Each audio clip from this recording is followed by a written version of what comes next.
So this is my press, and I use a lot of what are called pancake dies for my shapes, and these are all handmade. Some of them I draw the shapes and have someone make the die for me. Other dies, here's an example, I've sawn myself, but the shapes I use are all my original shapes.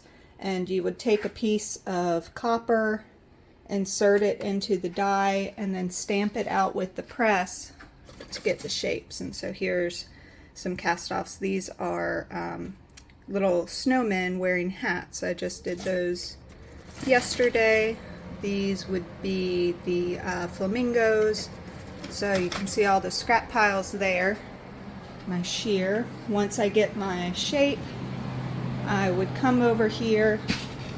I'm gonna center punch it at my desk.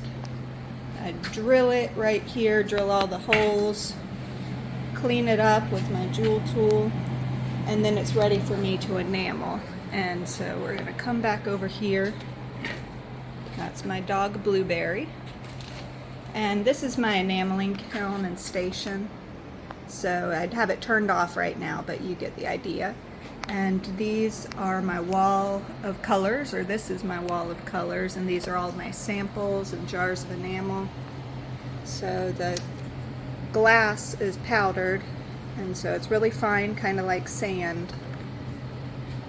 And I use different tools to apply it. This is a sifter to kind of just lightly sprinkle it on. Those come in different sizes. And then other times I'll use a paintbrush, and I've got all these little jars of enamel here. You can see the colors are listed on the top, and with these I mix it with water, and then I'll use a paintbrush. On some of my pieces I've mixed my own little blends of sand or colors. This one is to create sand on some of my beach scenes. And then on some designs I need to add beads afterwards. I've got all different colors of beads. I love to go to gem shows and pick out just lots of pretty beads. You never know what you're going to need, so I have a habit of buying a lot. And so that's it for now. Hope you enjoyed.